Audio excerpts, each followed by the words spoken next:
conferencia del Chile organizado por la Medicina del Distrito Federal por motivo del 20 aniversario del Partido de la Revolución Democrática. En esta ocasión compartirá sus reflexiones con nosotros un protagonista destacado de las luchas juveniles y estudiantiles de los centros de México, muy conocido por ustedes. Se trata del licenciado Fernando Belanzarán.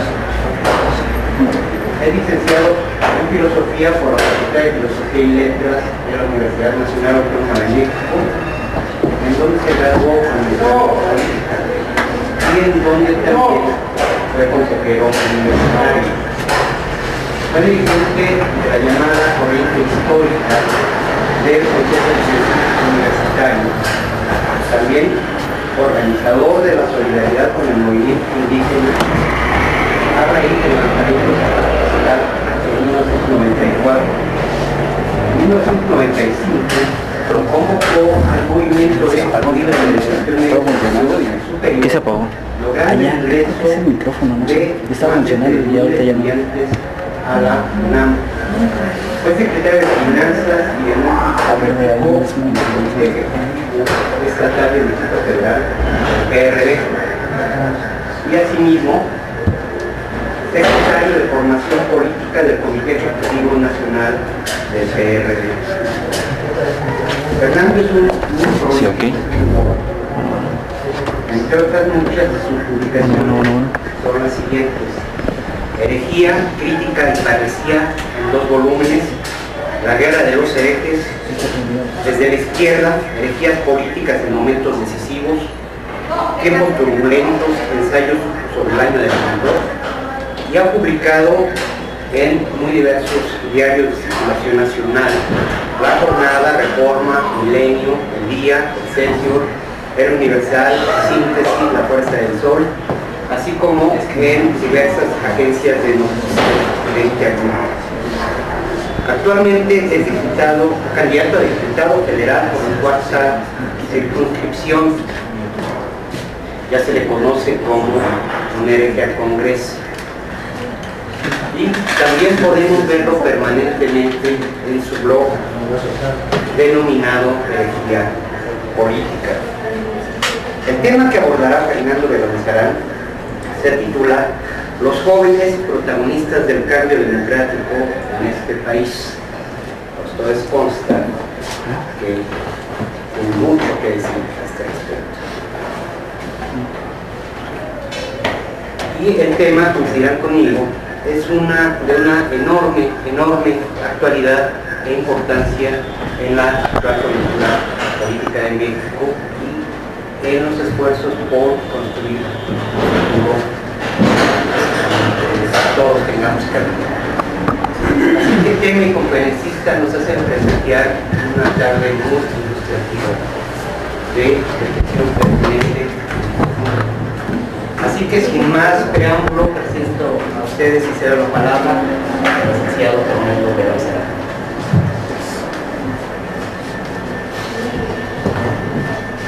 Muy buenas tardes, pues celebro mucho que el PRD, esta celebración del 23 aniversario, convoque a estas reflexiones. Agradezco profundamente y creo que es una gran iniciativa de los organizadores y me parece que hay muchas cosas que pensar, porque independientemente del resultado electoral, la izquierda empieza un nuevo ciclo después del 1 de julio y tenemos obviamente que reflexionar sobre distintos temas, distintos aspectos de la vida nacional, y los movimientos emergentes, por supuesto, que serán, que tienen que de alguna manera incidir en la refundación de la izquierda. Antes de entrar, yo creo que el tema que quizás a muchos les interesa, que es pues, tratar de caracterizar o entender este movimiento estudiantil que está generándose, que tiene su propia dinámica y que yo diría que tiene cosas insólitas. Cuando digo insólitas quiere decir o inéditas. Por una parte, que el centro o el punto neurálgico haya sido una universidad privada, pues es algo novedoso, ¿no? Por la clase, no solo la clase social que representa, sino porque es algo que pues, no se vea visto en el país y que de alguna manera algo nos tiene que decir. Y segundo, porque ahora hay un actor importante, o más bien los actores importantes se comunican, se organizan a través de las redes sociales, algo también absolutamente novedoso, que no había existido en ningún otro movimiento y que por supuesto pues le está dando un sello particular. Pero hagamos un pequeño recuento, un muy breve análisis o una mirada de pájaro, como se dice, sobre lo que han sido los movimientos estudiantiles. Junto con el centenario de la Revolución, celebramos también el centenario de la reapertura de la Universidad Nacional. Se reabrió la Universidad Nacional. ¿Por qué estuvo cerrada la universidad a partir del siglo XIX? Porque pues, la Universidad Nacional es heredera de la Universidad Real y Pontificia, así se llama, la Universidad Real y Pontificia, porque nace un decreto real, y pontificia, pues obviamente quien daba los cursos o los que de verdad estaban más preparados, pues era a partir de la educación religiosa. Los religiosos tenían un papel fundamental en la universidad, en la Real y Pontificia, pero se cierra por los conflictos políticos del siglo XIX. ¿Quiénes cierran la universidad? Algo curioso, lo cierran los liberales, porque la Universidad Real y Pontificia era un bastión del pensamiento conservador. Pues, si la Iglesia tenía un papel fundamental en los estudiantes, pues era obvio. Claro, paralelamente, las ideas positivistas que nutrieron al movimiento liberal, pues de alguna manera, de vía paralela con la fundación de la Escuela Nacional Preparatoria, etcétera, con otra lógica distinta, empezaron a crear, eran escuelas dispersas, pero la Real y Pontificia cierra porque en tiempos de la confrontación conservadores-liberales, pues la Universidad Pontificia no era neutral y participaban los estudiantes de una manera muy decidida a favor de los conservadores. Y esa es la realidad. Nos parece extraño pensar en estudiantes conservadores o que jueguen, digamos, un papel con esos pensamientos, pero pues esa era la realidad de esa época, ¿no? Cuando se reabre la Universidad Nacional en 1910, coincide con la Revolución y hay un movimiento profundamente antimaderista. El primer movimiento estudiantil contra ya en la Universidad Nacional es también conservador y es contra Madero, profundamente contra Madero, un movimiento porfirista de alguna manera, ¿no? ¿Qué nace de ese movimiento? Nace la Escuela Libre de Derecho de la universidad. Tiene que ver con la forma en cómo se dan los exámenes. Ellos no aceptaron, querían mantener el viejo movimiento, pero tenía mucho que ver con el pleito contra Madero de la vieja élite de aquí. Era profundamente porfirista, y la Escuela Libre de Derecho aplaudió el golpe militar de Huerta, ¿no? Por eso cuando alguien quiere molestar a los de la Libre, pues les recuerdan que es una universidad huertista, ¿no?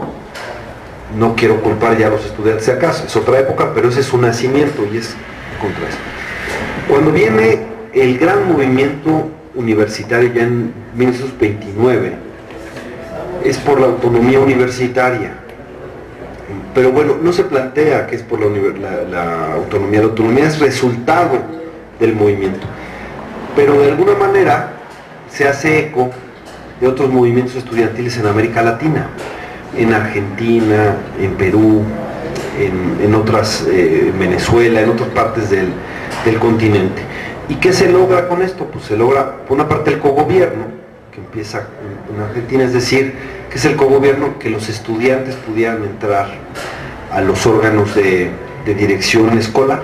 De ahí viene, de ese movimiento que empezó a darse en América Latina, y efectivamente a partir de ese movimiento pues empezaron los estudiantes a tener incidencia en los órganos de gobierno, ¿no?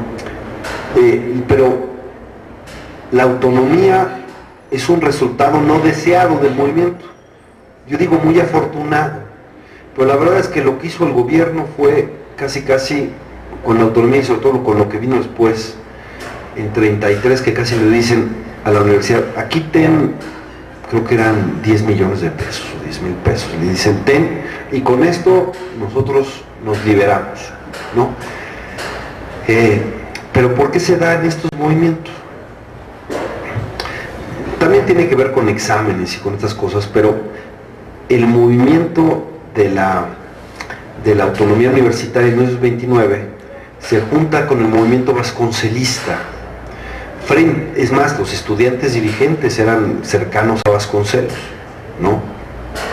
Gómez Arias, entre otros, muy conocidos, pero eran jóvenes cercanos a Vasconcelos, que como saben, pues era candidato presidencial. Era frente al poder de un Estado que lo controlaba todo, lo quería controlar todo. Aunque yo no diría que precisamente fuera un movimiento por la izquierda, más bien al contrario, ¿no? El vasconcelismo de alguna manera cuestionaba al Estado revolucionario, al Estado pues que se empezaba a ver como un Estado muy autoritario que quería abarcarlo todo y controlar todo. Pues bueno, frente a ese Estado que quería controlar incluso, y obviamente un Estado pues, con esas características, pues ve también a la educación como algo que quisiera controlar, pero los estudiantes en ese punto se resistían a un Estado así. La inteligencia los universitarios se resistían a eso, y la universidad incluso pues, era un espacio de resistencia frente a ese Estado omniabarcante, y primero pues, cercanos a Vasconcelos. Y luego en los 30 pues habría que decir que ahí en la universidad se da el germen del Partido Acción Nacional. Ahí Gómez Morín era de los 7 sabios, y luego fue el director, fue miembro primero fue parte del gabinete, pero él de alguna manera es el fundador del PAN, y un punto central era la universidad, y que era de alguna manera lo que reivindicaba pues la libertad de cátedra en muchos sentidos. ¿Por qué digo esto? Se da un debate muy sintomático en México, muy crucial en México, entre Caso y Lombardo. Estaba, como ustedes saben, fue me parece en 1974, que se dice que la educación tiene que ser socialista, y Lombardo defiende que la educación tiene que ser socialista, y dice porque es la rueda de la historia, y quien se oponga a esto pues está en contra del progreso, etc., ¿no? Y Caso dice no debe haber una ideología en la educación, porque en la educación tienen que tener cabida todos los pensamientos, ¿no?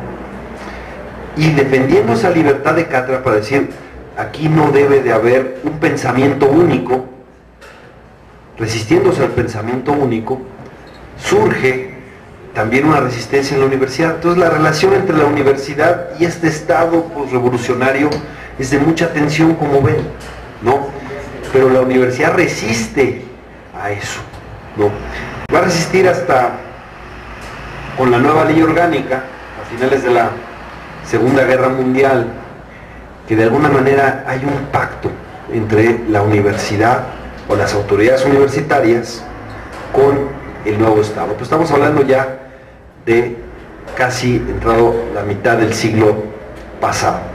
Pero lo que quiero resaltar aquí es la resistencia de los jóvenes y de los universitarios contra la imposición del pensamiento único. Yo tengo una tesis, un poco provocadora, pero la verdad es que la izquierda universitaria de los 70s, 80s, sobre todo 80s, 90s, retoma mucho de ese pensamiento universitario que defiende la libertad de cátedra frente al Estado que le quiere decir, esta es la ideología, este es el pensamiento único. Nada más que se resiste desde otra óptica. Era en el, digamos que en lo que le llamaron modernización educativa, entre comillas, lo que te decían es, el conocimiento que vale es el conocimiento que tiene valor de cambio.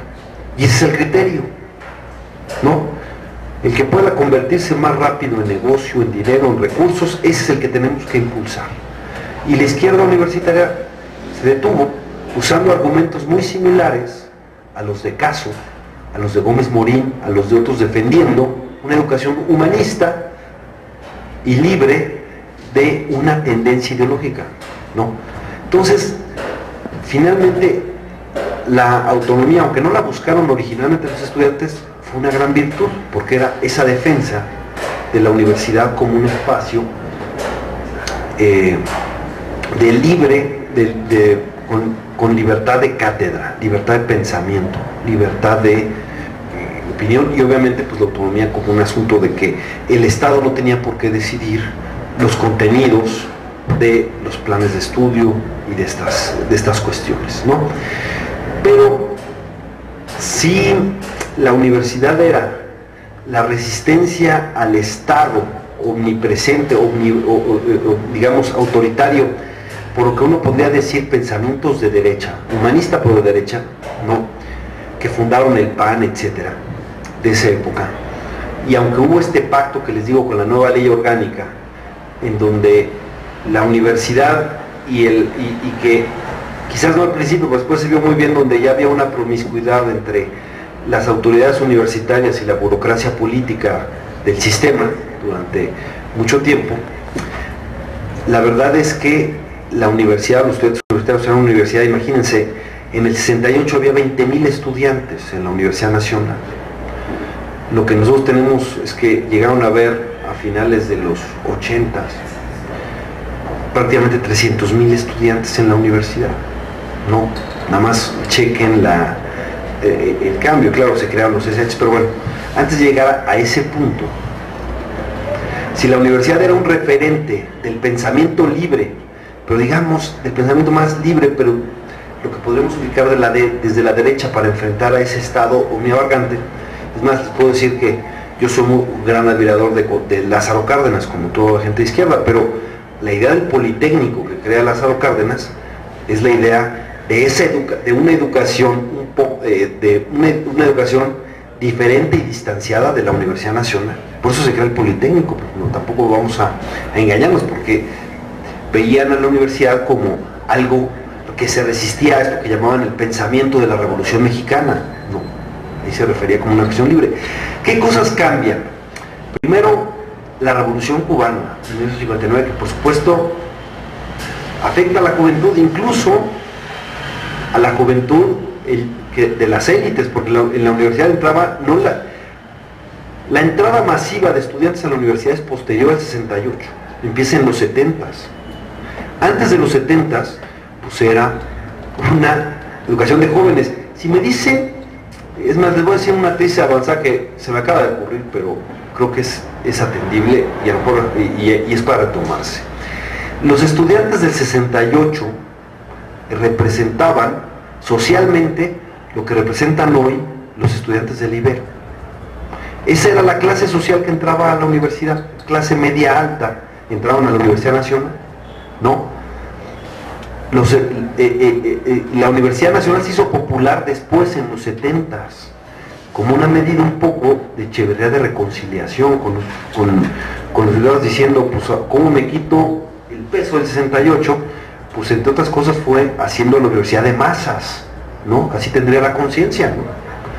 Y obviamente no se quitó la mancha del 68, pero bueno, una de las cosas que hizo fue darles esa salida a los jóvenes y se multiplicó la matrícula universitaria a partir de eso. Pero bueno, pasa lo del 59, que es la Revolución Cubana, que afecta de alguna manera a los jóvenes. El primer movimiento universitario que uno puede decir que tiene una influencia de estudiantes de izquierda es el 66, cuando cae Ignacio Chávez, el rector. Pero no solo fue la izquierda, ahí se juntaron dos movimientos. Uno que uno podría decir que es de derecha, que venía de la Universidad de la Facultad de Derecho contra Chávez, y que de alguna manera responde de las diferencias que tenía Chávez con el presidente de la República, porque la Facultad de Derecho casi que hacía un departamento del PRI, perdón, pero así era, no, casi que hacía la historia. Para hacer tu carrera profesional tenías que estudiar Derecho y luego tratar el PRI. Ya estamos hablando de los 60, estoy hablando que después de los 40 hay como una reconciliación o pacto, transacción entre ese Estado revolucionario y la élite universitaria en la actualidad. Muy importante en esto, pues Miguel Alemán, que se sentía universitario, que hizo Ciudad Universitaria, que se hizo poner su estatua en CEU, que siempre acababa llena de pintura, y la acabaron dinamitando, por cierto, ¿no? Esto ahí en Rectoría. Pero bueno, el 76, pero se junta con esas dos, pero ahí hay un movimiento, claro, era un movimiento no de masas, pero ya había como activistas estudiantiles organizados que chocaban con un movimiento que tenía también sus bases históricas en la universidad, pero que tenía que ver más con la Iglesia Católica, con grupos cercanos a la Iglesia Católica. Me refiero al muro de la ultraderecha.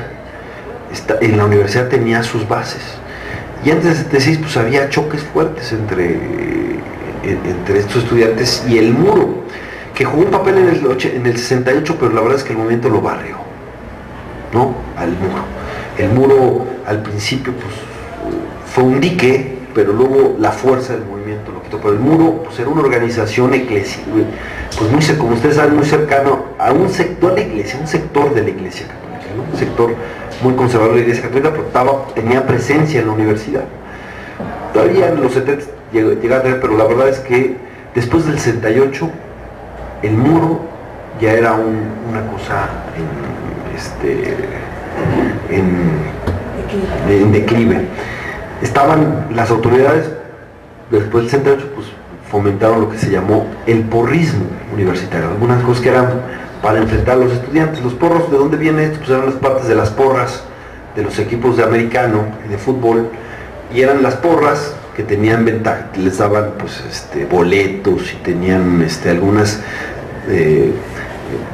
a lo mejor hasta les daban algunos recursos y cosas por el estilo, y eran los porros, y los enfrentaban con grupos de activistas estudiantiles, ¿no? Un poco para estarse quietos, pero así se les bautizó los porros, y hasta el momento, así como los charros se les bautizó porque un líder sindical le gustaba la charrería, iba vestido de charro, y así se le quedó para todavía, pues los porros eran vinculados a la porra universitaria acá, aunque ahora se usa el término sin necesariamente en esa connotación. Pero el 68 le da un nuevo cariz totalmente. El 68 pelea por libertades democráticas frente a un Estado realmente absolutista. El pliego petitorio es un pliego petitorio muy simple, pero el movimiento y el significado del movimiento lo trasciende en muchos sentidos. Hubiera sido muy fácil para el gobierno cumplir el pliego petitorio, no era tan complicado, ¿no? Sobre todo el delito de disolución social y esas cosas, con los cuales habían detenido a los líderes ferrocarrileros, que como ustedes saben, y habían reprimido a los médicos en el 66, ¿no? Y era como base de la represión. Pero ustedes saben, el 78 empezó por un pleito de prepas, abuso de poder. Bueno, se juntó con la marcha del 26 de julio, le digo que ya la revolución cubana tenía que ver con la influencia hacia la juventud, como todo América Latina, y el 78, bueno, mundialmente, no de gratis, el Che Guevara era la figura o el ícono en todo lo que fue el 68 en el mundo. Pero el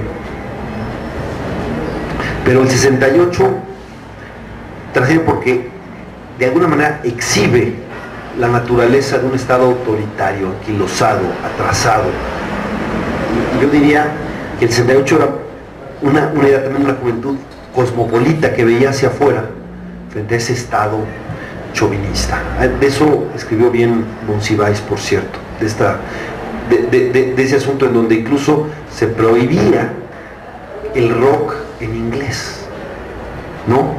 Y solo querían dejar pasar todo este movimiento de rock o de contracultura estudiantil, juvenil, etcétera, pues totalmente descafeinado, ¿no? Y si uno habla del rock, en esa época pues era, imagínense, César Costa, y por acá era un mensaje totalmente distinto, y estaba prohibido en las estaciones la música en inglés y cosas por el estilo. Era también un estado muy chauvinista, cerrado, etcétera, frente a una juventud que volteaba a ver hacia el mundo y que tenía muchos nutrientes, muchas expectativas. Pero el 68 le da un cariz, es la lucha por la democracia en México de alguna manera, y la represión.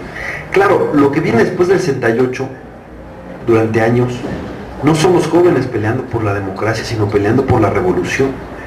Pero eso es una consecuencia de la represión, ¿no? Viene la represión en 68, viene la represión en 71 con lo que es el halconazo de Corpus Christi, y muchos estudiantes dicen, no hay otro camino más que el camino de las armas, y de ahí nace movimientos armados que, claro, estoy siendo muy esquemático y me faltan muchos matices, pero estoy dando simplemente a grandes rasgos, ¿no? Y como saben, pues el Estado mexicano contestó con las brigadas blancas, con este tipo de cosas. La represión fue terrible, se pagó una cuota de sangre muy alta, pero a partir de eso es que se plantea la reforma política en México, empezando de una manera, pues, primero legalizando el Partido Comunista, que era ilegal porque decían que recibía órdenes de un partido extranjero, de un país extranjero, lo cual pues también había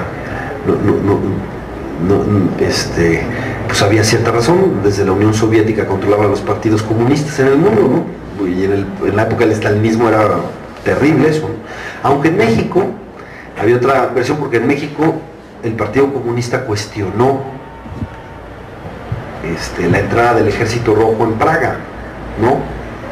Pero muchos jóvenes ya veían anquilosado al Partido Comunista, no se sintieron representados por el Partido Comunista, y de algunas decisiones se crean muchos partidos, entre ellos el PMT, y entre ellos el PST, que quería ser parte quisieron hacer unas cosas, pero venían de las juventudes del Partido Comunista, y otros grupos también son herederos, los grupos trotskistas que venían del GCI, de acá. Pero después del 68 surge una cantidad impresionante de grupos, algunos en la clandestinidad, otros en la semiclandestinidad, otros pues no había mucho espacio para la lucha política, pero a partir de la reforma política se abre esa posibilidad, y sí es heredero de aquí. El siguiente gran movimiento, bueno, hubo por supuesto en la universidad movimientos sindicales importantes, ¿no?, que tuvieron algunos rasgos de represión, pues, un estado así autoritario, pero la lucha también se junta con la lucha sindical. Es muy importante que se crean los SH, se crean las FE, se crean las ENEPS, se crea la Universidad Autónoma Metropolitana, ¿no? Y eso también, de alguna manera, ¿verdad? Pero el siguiente movimiento estudiantil de gran calado es el del Consejo Estudiantil Universitario, en 86-87. Muy importante porque se da un hecho simbólico en ese lugar, que es, hay un diálogo público en el Che Guevara, en el auditorio Che Guevara, un lugar privilegiado de encuentro entre la universidad y la sociedad, hoy desgraciadamente privatizado, por cierto, porque está convertido en un condominio terrible. La verdad es que quitarle el Che Guevara a la universidad y a la sociedad pues fue un poco terrible, pero bueno, son estos cuates que con bandera de radicales o de ultras pues hacen ahí, prácticamente viven ahí y hacen, pero no es el auditorio que recibió a los presos políticos, no es el auditorio que recibió a Cortázar, a Samuel Ruiz, a mucha gente, y muchos eventos de gran trascendencia que tenía el Che Guevara como el punto, diría, simbólico, emblemático de esto, con un lugar con demasiada historia. Pero bueno, en el Che Guevara se dio el diálogo público entre autoridades y estudiantes, importantísimo, porque la gente oyó por Radio UNAM, pero todo el mundo lo seguía, gran parte del mundo lo seguía, ver a los estudiantes discutiendo cuestiones académicas, políticas, sociales, con las autoridades, de gran nivel. La mayoría de los observadores han dicho que los estudiantes ganaron ese debate. Yo estoy convencido de eso, pero pues fue un intercambio de razones y muy importante esto, junto con el movimiento popular que tuvo un fuerte aliciente después del terremoto del 85 y con los damnificados, pues fueron elementos que contaron mucho con el cardenismo cuando surge, ¿no?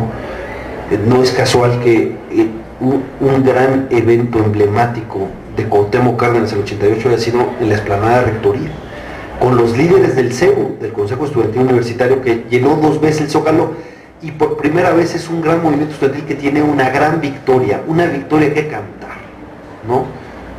Aunque finalmente el Congreso no fue lo que se esperaba, y no cambió la universidad como se esperaba, entre otras cosas porque Sarucán no fue el que llegó a ese acuerdo con el Congreso, sino fue Carpizo, y cuando llegó el Congreso, Sarucán hizo todo para mediatizarlo y hacerlo inútil, ¿no? Sarucán, aparte nunca cumplió los acuerdos del Congreso, es los rectores más grises y nefastos que ha tenido nuestra casa de estudios,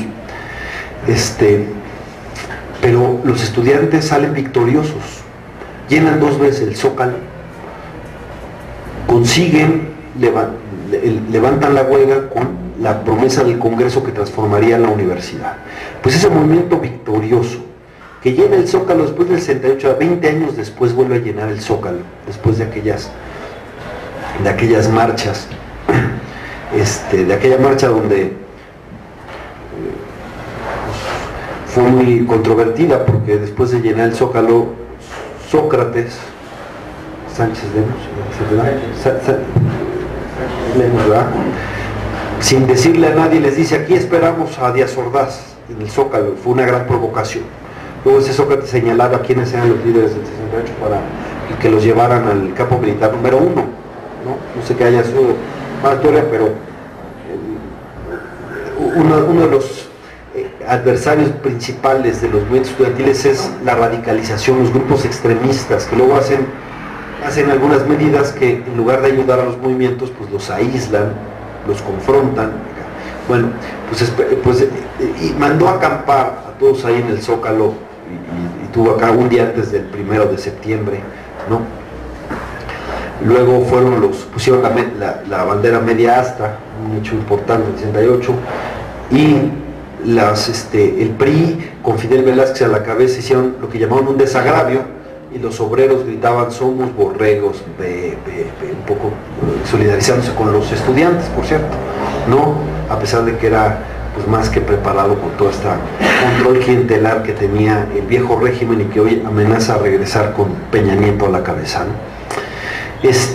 Pero bueno, el 86-87 fue un movimiento victorioso, y retoma el tema de la democracia, importantísimo, porque muchas veces estos movimientos estudiantiles pues quizás prevalecían más estas voces de la revolución frente después a la represión. Los movimientos buscaban, decían, pues la revolución, etcétera. La reforma política abrió otros cauces, y el 88 el movimiento del CEU impulsa y se junta con el cardenismo para demandar democracia, para impulsar la democratización del país, para romper el régimen de partido casi único que quedó cuarteado de manera definitiva en el 88. Pero y mucha gente sostiene que ese ciclo empezó en el 68, de cuestionamiento al régimen, y que 20 años después tuvo esa continuidad que realmente le hizo la fisura al régimen y que abrió el camino para poder vencer electoralmente al PRI años después. Entonces fue profundamente democratizador.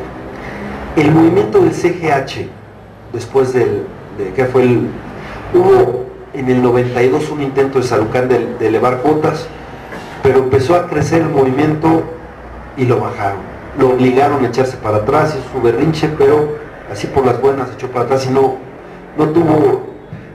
pudo haber crecido más el movimiento, pero Sarucán dice mi mamá que siempre no, y echa sus cuotas atrás. Y en el 99, Barnés, un poco con la lógica de voy a hacer los cambios que los otros rectores no pudieron, y voy a hacer el modernización, había ya quitado un poco, mediatizado el pase automático de las prepas, y quiere agregar las cuotas. Todo el mundo le dijo que era un error, que era evidente que eso le iba a saltar, pero bueno, aparte no tenía caso. El presupuesto que pensaba ganar de cuotas del presupuesto de universidad es muy pequeño, costó grande, pero pues su arrogancia fue inmensa y no calculó, y pues estalló el movimiento del 99, pero con una diferencia que resultó crucial.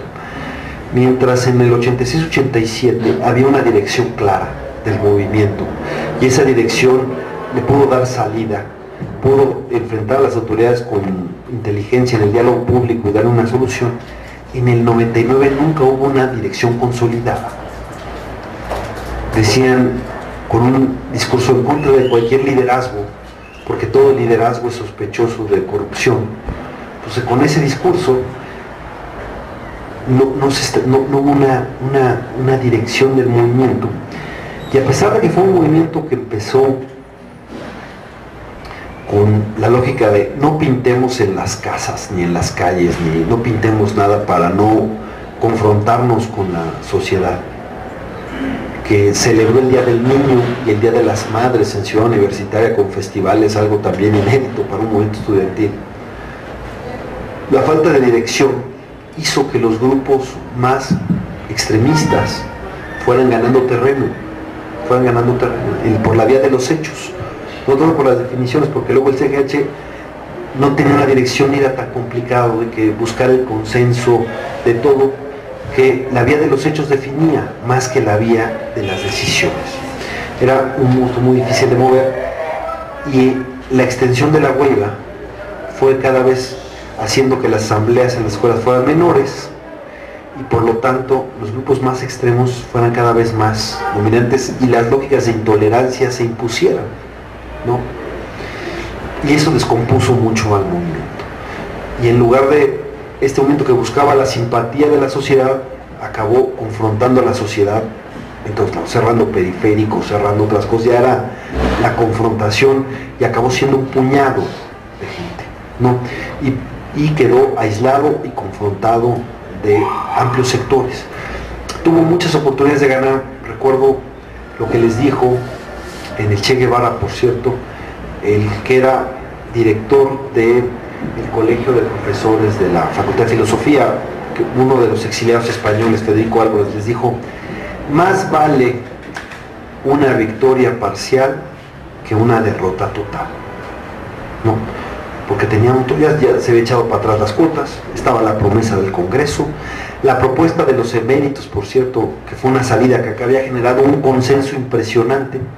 Barnés no quería la propuesta de los eméritos, por 2 votos se perdió la propuesta de los eméritos en el CGH, porque un grupo que estaba ahí en medio ya había acordado que se iba con la propuesta de los eméritos, pero luego les dio miedo, no quisieron y se echaron para atrás. Pero eso, y justo cuando el CGH dice no a la propuesta de los eméritos, Barnés la toma para exhibir algo. Yo no era, pero bueno, Barnés no quería la solución, y lo que hizo Barnés todo el tiempo fue fortalecer a los grupos extremos para luego decir, bueno, no hay con quién negociar, no hay con quién acordar, lo único que queda es la represión. Pues yo decía que el peor ultra de la universidad fue Barnés. Ese fue el peor ultra de la universidad. Pero los ultras se fortalecen mutuamente, y esa posición ultra fortaleció a la otra esa parte.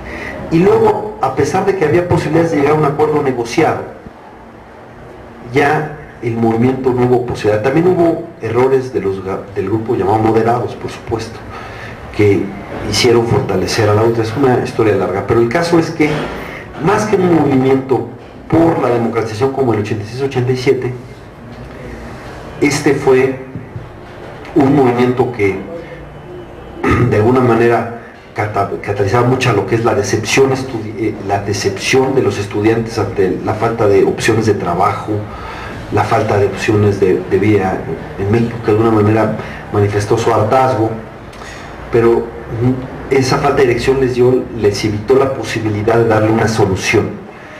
Y lo sabemos todos los que hemos estallado huelgas, lo más difícil de estallar una huelga es levantarla, ¿no? Y ya no hubo manera. Ahí, y pues entró la Policía Federal Preventiva de una manera muy traumática, obviamente cayó el rector, vino otro rector, de la Fuente hizo muchos esfuerzos por generar una propuesta de salida, en muchos sentidos se podía, se hizo un plebiscito con una participación impresionante, pero el diálogo se cortó. Algunos pensábamos que el diálogo todavía daba para más, entre ellos González Casanova, entre ellos el Colegio de Profesores de la Facultad, otros, pero también la derecha universitaria, que también existe, había presionado mucho, y total de que entró por la fuerza la PFP, y eso fue muy traumático. Fue una huelga de 9 meses, y eso generó un reflujo durísimo que yo veo hasta ahorita. 12 años después se ve que se rompe esa dinámica del reflujo y viene hacia adelante otra que, por cierto, es muy interesante porque es un movimiento actualmente que no nace de una universidad pública por primera vez, que surge de un acontecimiento también que parece trivial, ¿no? ¿Cuál es la historia? Un poco es, Peña Nieto va a la Ibero, pero queriendo garantizar un público favorable, llena el auditorio con sus fieles, muchos de ellos que no eran de la Ibero, cachirules, que entraron en un camión, no. Extraño que Caldwell acuse de no ser universitarios de la Ibero a los que estaban afuera, siendo que el PRI llevó a gente fuera de la universidad a copar el auditorio. Pero el primer agravio fue ese, que dejaron afuera a muchos estudiantes que querían cuestionar a Peña Nieto, ¿no? Querían cuestionar y no los dejaron entrar. Se dio un fenómeno parecido al de Zedillo en la UNAM en 1994, que fue de improviso a la UNAM. No era fácil, porque después del 68 que se parara alguien así del PRI en la UNAM, pues, había un pequeño agravio de muchos muertos en el 2 de octubre, porque claro que la masacre, exactamente, después del 2 de octubre, y la masacre claro que pesaba, y cuando fue Echeverría a CEU, pues se acabó descalabrado, ¿no? Porque pues era difícil, a pesar de que Echeverría pues, su discurso quería hacerse un discurso, digamos, entre comillas, de izquierda y populista, y acá la verdad es que nadie se la tragaba, y menos en la universidad. Por lo menos en la universidad no, porque pues estaba ese agravio del 68 y del 71, pues no más, ¿no? Y fue descalabrado Echeverría, y entonces meten a Zedillo. Yo en ese momento era consejero universitario, y nos avisan los de Auxilio UNAM que está el Estado Mayor Presidencial en Contaduría, y revisamos. Pues la verdad es que madrugamos, llegamos temprano, pero ya estaba ocupado también el auditorio, aunque hay básicamente por gente de contaduría. Es decir, como era consejero universitario, yo pude negociar entrar al auditorio, y la verdad es que no me querían dar la palabra y la tuve que tomar un poco a fuerzas, ¿no? Pero se dio algo parecido porque los estudiantes del Ibero que tomaron la palabra en el auditorio le pusieron una de Dios Padre a Peña Nieto. No salió bien librado de los cuestionamientos estudiantiles, ¿no? Quedó más fuerte la protesta de afuera, pero adentro Peña Nieto perdió el debate. Pues lo mismo pasó con Zedillo en la universidad, perdió el debate dentro, de ahí no pudo contestar los cuestionamientos, ¿no? Que se le hicieron los pocos que pudimos ingresar y que pudimos tomar la palabra, y que no, digamos que estábamos y íbamos a cuestionarlo. Pero afuera también se dio el problema, porque los de afuera también querían cuestionarlo, querían platicar y querían verlo, y simplemente hubo chance, ¿no?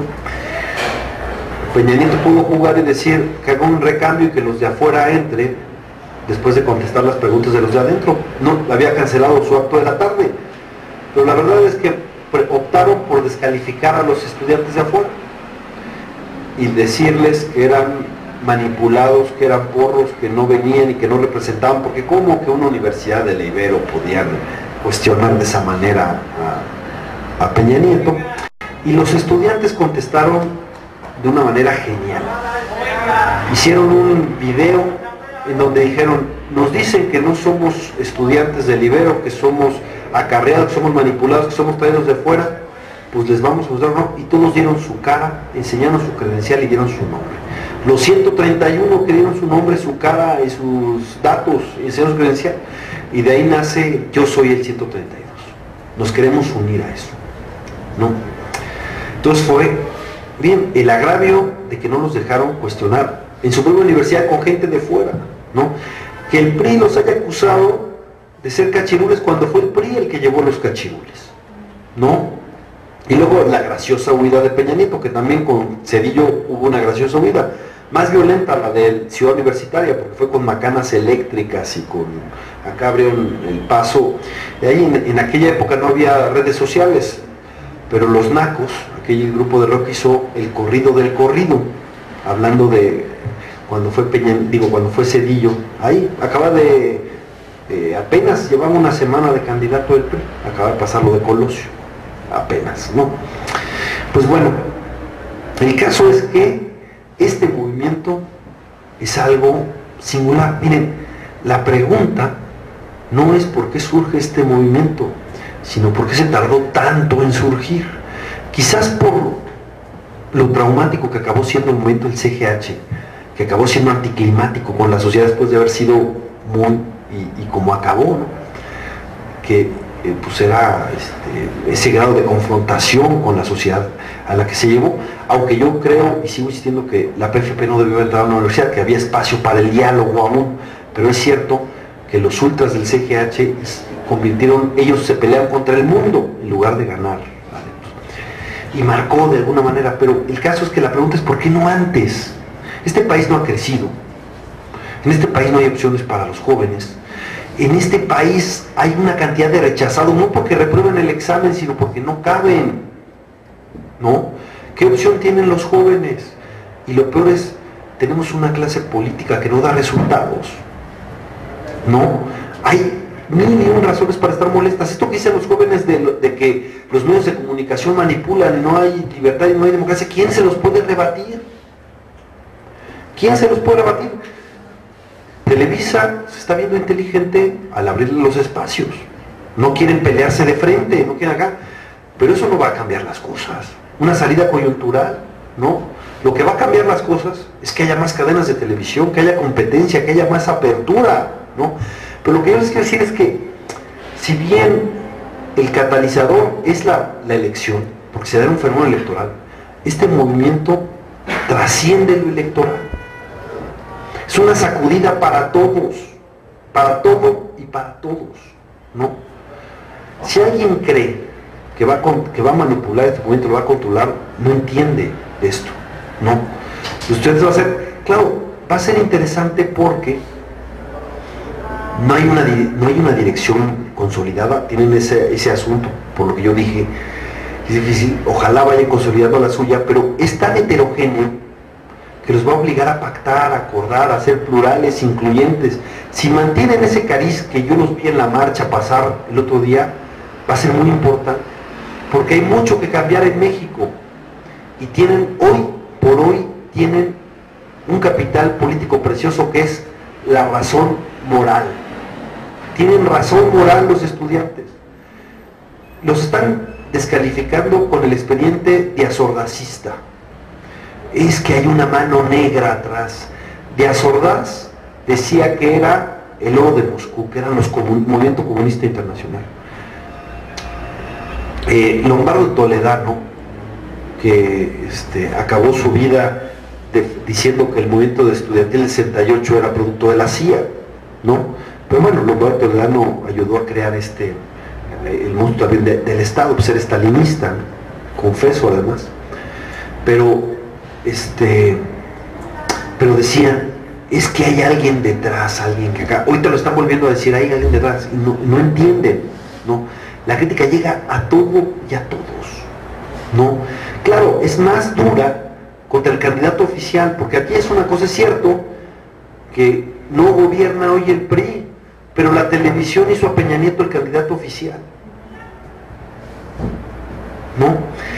Y claro que frente a esto, y cuando quieren decir que la elección es un trámite, los estudiantes paran, pero además los estudiantes recuperan la memoria histórica y dicen, va a regresar lo que sacamos, aunque ellos quizás sean muy niños, pero bueno, cuando sacamos hablo de la sociedad, va a regresar así, ¿no? Y además no se dejan engañar, porque lo que dice Peña Nieto es, yo me comprometo a respetar la Constitución. Voy a dejarles que tengan libertad de expresión. Pues, gracias, ya lo dice mi Constitución, ¿no? No, pues ese no es el punto. El punto clave es que Peña Nieto pone en el centro, y no lo ha desmentido, el control del presidente sobre las cámaras. Primero dijo y puso su cláusula de gobernabilidad como una procedente y la quería sacar con la reforma política. Cuando todo el mundo se le vino encima, porque la cláusula de gobernabilidad es sin máscara, es decir, el presidente tiene que tener el control del Congreso, ¿no? Y si el presidente vuelve a tener el control del Congreso, sí es viejo régimen, sí, porque ahí estaba, la base es esa, que el presidente mandaba sobre las cámaras. Lo recuerdo muy bien, fue una mesa donde estaba Manlio Fabio Beltrones, porque iban como precandidatos los dos, no oficiales porque creo que ni fue oficial precandidato Beltrones, pero iban los dos, iban a algunas mesas. Me acuerdo que estaba Aguilar Camín y lo estaban transmitiendo en estos foros que hacían. Y dice Peña Nieto, dijo en ese foro, dijo, pues he tenido muchos cuestionamientos por lo de la cláusula de gobernabilidad. Lo estoy citando en memoria, ¿eh? O sea, no, quizás no fue exacto así, pero dijo, y he tenido muchas críticas, pero ya me hicieron ver que disminuyendo los pluris, llego al mismo resultado. Y en efecto, si tú quitas los pluris, el PRI se sobrerepresenta más. Ahorita tiene una sobrerepresentación el PRI del 10%. Tuvo el 38% de los votos y tuvo el 48% de los diputados. Si no hubiera habido pluris, el PRI hubiera tenido ahorita el 62% de los diputados, con el 38% de los votos. Pero quitar los pluris es una propuesta populista. Todo el mundo te dice sí, porque no entienden bien, porque dicen es golpear a los partidos, es golpear a la clase política, ya me tienen hasta la madre, y duro, ¿no? Es casi como pedir pena de muerte a los secuestradores. Sí, pinches secuestradores, que no se la acaban, sí, y pides la prueba, es que es un linchamiento, pero no es producto de un análisis. Lo que quieren es el control de las cámaras. Quieren sobrerepresentarse para tenerlo. Ahí está donde está el viejo régimen. Y puede decir Peña Nieto misa de que hace unos días defendió a Romero de Champs y como le fue, ahora dice que casi ni lo conoce, ¿va? Y acá nada más falta que se deslinde de sí mismo casi, ¿no? Sin ningún hecho, pero el punto clave es el control del partido del presidente en las cámaras. Y eso es lo que están planteando, ¿no? Y los estudiantes se mueven contra el centro, dicen, Peña Nieto es producto de la televisión, y por supuesto que es producto de la televisión. Claro, ahora Peña Nieto se deslinde de Televisa y Televisa se deslinde de Peña Nieto, y en tercer grado se dan con todo, porque les urge mostrar distancia, uno y a otro, ¿no? Pero eso no cambia las cosas, ¿no? Eso es una respuesta coyuntural al cuestionamiento legítimo. Pero ¿qué tenemos que hacer? Y lo importante es, el movimiento no se va a acabar el 1 de julio. Este movimiento no se va a acabar el 1 de julio. Este movimiento cuestiona el sistema en su conjunto. Y nosotros tenemos que hacernos eco de las demandas justas de esto. Este país necesita una sacudida. Y si los políticos no podemos cambiar este país, que la sociedad intervenga, se haga presente, nos sacude y nos exija y nos mueva el asunto. Y si creen que el regreso del viejo régimen era tan fácil, pues ahora ya encuentran una sociedad movilizada, ¿no? Organizada. Esto no se va a parar en la elección porque además, aunque yo considero por lo que vi, considero que la gran parte de los marchistas aquí en el DF que yo vi, podría yo pensar que van a votar mayoritariamente por la izquierda. No es extraño, pues esta ciudad es de izquierda y vean las encuestas, pues es normal, ¿no? Pero eso es una cosa, y otra cosa es que este movimiento se le entregue el subcapital o se entregue a un partido, a un grupo político, a un candidato. No. Este movimiento, como se está viendo, están cuestionando a todo y a todos, y eso está bien, ¿no? Tenemos que pensar de otra manera, tenemos que actuar de otra manera, tenemos que hacer de otra manera, y para hacerlo, los jóvenes, qué bueno que lo tengan que hacer, porque ¿qué pasa? México es el país del privilegio. Todos tenemos una esfera de privilegio, pero nos indignamos de los privilegios de los otros, pero no nos toquen el nuestro, y pedimos, o piden todos, que se haga la justicia contra el privilegio del otro, pero no está nadie dispuesto a ceder en el suyo. Por ejemplo, cuando digo a nosotros es que los partidos tienen un privilegio que es el monopolio de la política.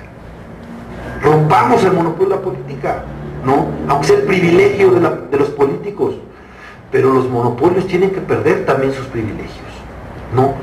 Digo aquí, hágase la justicia en el monopolio de mi compadre, ¿no? Y tenemos una bronca de titanes entre la televisión y la telefonía, ¿no? Y el que tiene el monopolio de la telefonía dice con razón, acábese el monopolio de la televisión. Digo, sí, acábese el monopolio de la televisión. Y los de la televisión dicen, acábese el monopolio de la telefonía. Sí, pero ninguno de los dos está dispuesto a que se acabe su monopolio en su terreno. Entonces, yo digo, quizás sea un momento, yo llamo la lógica de la pirinola. A lo mejor nos tiene que tocar en la pirinola, perdamos todos uno, para que ganemos todos. Cedamos todos en nuestro privilegio y hay que pensar de manera diferente para esto. Y para eso tenemos que pensar también, repensar nuestros propios tabúes. Es parte de la refundación de la izquierda. Por ejemplo, voy a decir algo provocador. Parece que nosotros repetimos un tabú, que es un tabú de la izquierda mexicana y solo de la izquierda mexicana, que no haya IVA en alimentos y medicinas. Y digo que es un tabú de la izquierda mexicana porque en ninguna parte del mundo la izquierda pide que no haya IVA en medicinas y alimentos, ninguno. Porque la izquierda en el mundo pide impuestos. ¿Por qué? Porque con los impuestos es la forma en que el Estado puede redistribuir la riqueza. ¿Con qué? Con educación, con salud, con programas sociales, con esto, ¿no? Somos un país que casi no recauda. Y nos jodemos a la clase media en la recaudación porque los grandes corporaciones casi no pagan impuestos. En eso tiene toda la razón lo que hemos venido haciendo con esto de los regímenes especiales. Pero, una pregunta, ¿por qué los alimentos chatarra no pagan IVA? ¿Por qué le hacemos el favor a Sabritas y a Barcet? ¿No? Dicen, es que es lo que se alimenta el pueblo, pues precisamente se alimenta mal, ¿no? Y si tenemos un problema de obesidad infantil y tenemos esto, mantener eso es absurdo, pero la consigna nos gana, ¿no? Nos gana la consigna. El petróleo es de la nación, sí es de la nación y tiene que ser en beneficio de los mexicanos, y no de este burócrata de Romero de Champs que usa la riqueza petrolera, muy nacionalizada por cierto, para que los perros de su hija conozcan el mundo y los atiendan en establecimientos VIP. ¿Cómo hacemos que la riqueza petrolera beneficie a los ciudadanos, beneficie a los mexicanos?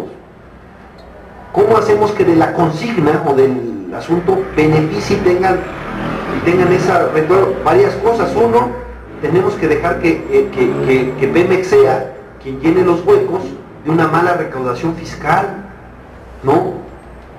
Porque si nosotros, por eso Pemex está en números rojos, ¿no? Lo usamos de ahí, además de la corrupción.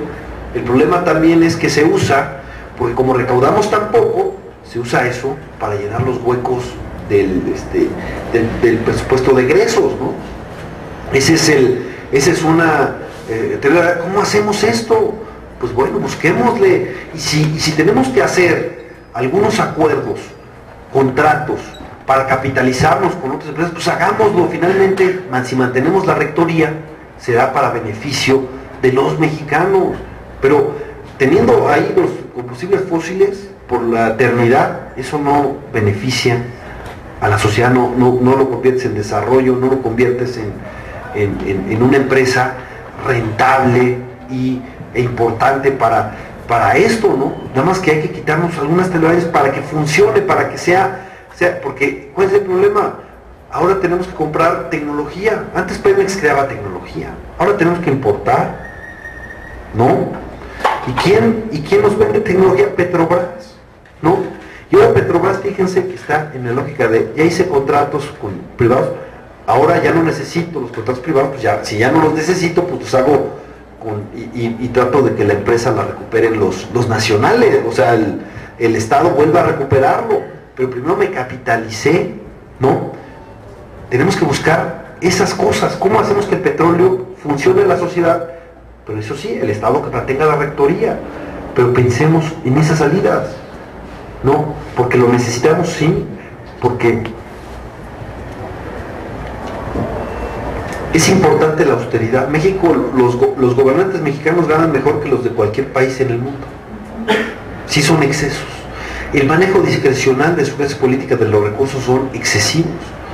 Pero si los ahorras, no te alcanza para financiar el desarrollo, ni para un sistema de seguridad social universal, ni para construir ni para invertir en ciencia y tecnología como queremos, ni para tener la educación que necesitamos y crear todas las preparatorias y todo esto. No. Entonces necesitamos la reforma fiscal urgente, hacendaria, sí, ¿no? Pero para que tengamos beneficios todos, ¿no? Me parece que ese sería algo fundamental, y para eso tenemos que, entre otras cosas, pensar lo que es una herejía, pero es lo elemental, pero es una herejía para la clase política mexicana, que lo que sea bueno para el país sea bueno para nuestro partido y sea bueno para cada uno de nosotros. Pero se voltean las cosas, uno dice, lo que es bueno para mí tiene que ser bueno para mi partido y tiene que ser bueno para el país, y si no es bueno, lo que es bueno para mí no es bueno para mi partido, y es bueno para el país, pues lástima para mi partido y lástima para el país, ¿no? Tenemos que, si es bueno para México, tiene que ser bueno para nosotros. Esa es la lógica. ¿Y cómo lo hacemos? Yo soy convencido de los gobiernos de coalición, porque si necesitamos, la lógica de Peña Nieto es, el presidente tenga el control del Congreso, y eso regresará al viejo régimen. ¿Qué le enfrentamos? No podemos decir sigamos como estamos, como si el Congreso mexicano fuera una maravilla, ¿no?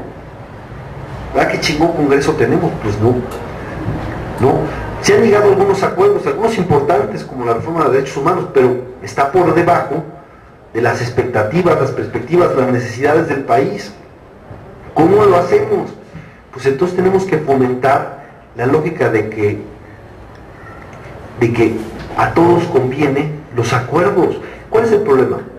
Aquí todo el mundo, desde que se cierra la casilla, ya está pensando en la próxima elección.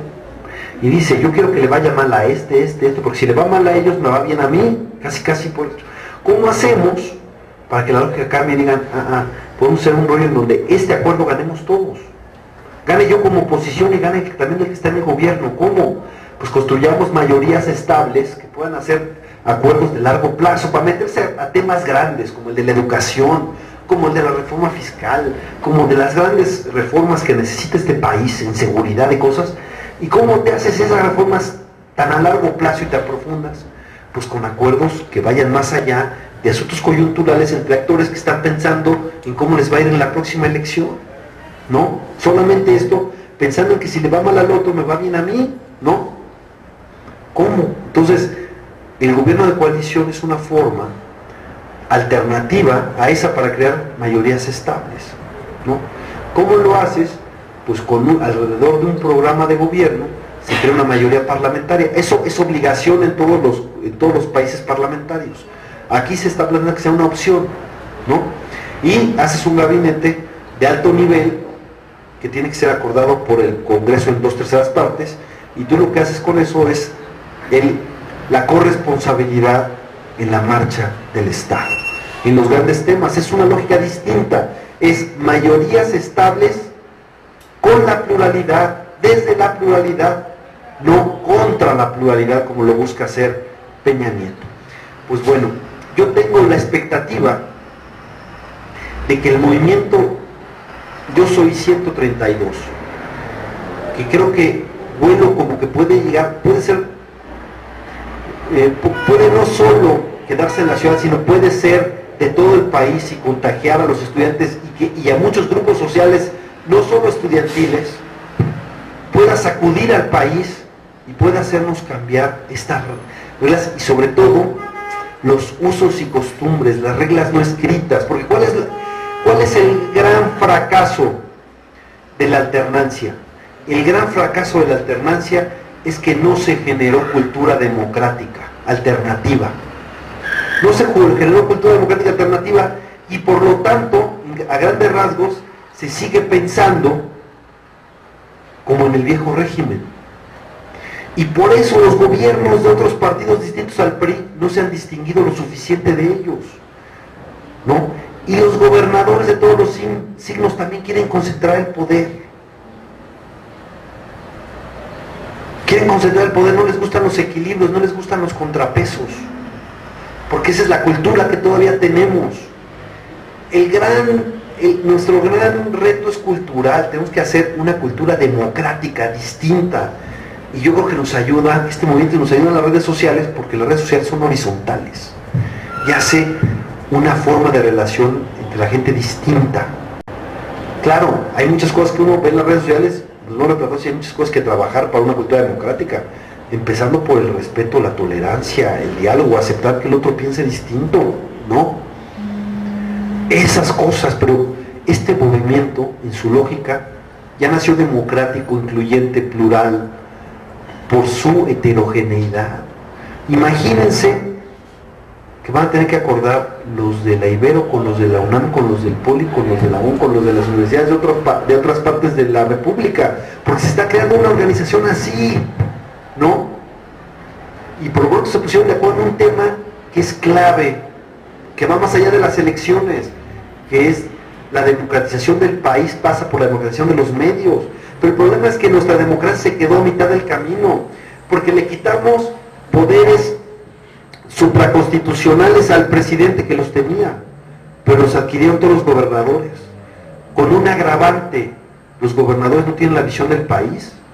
El otro cacique al menos tenía la visión del conjunto. Nefasto autoritarismo con corrupción e impunidad, porque es lo que es la tríada del PRI.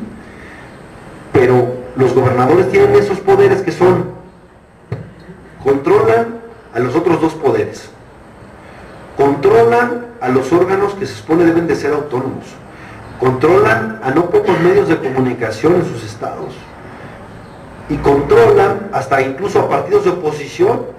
Entonces, esos son los gobernadores, tal como era el viejo acá. Entonces, pasamos de eso a 32 señores feudales. ¿Saben qué? Esa es la...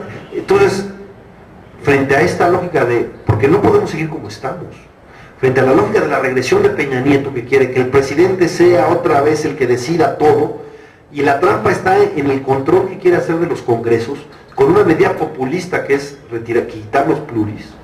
Es populista porque a la gente le gusta, no hay un análisis, pero le gusta, y dice: quitemos los pluris. No es producto de un análisis, porque si hacemos un análisis de la productividad de los diputados unis y pluris, los pluris son más productivos.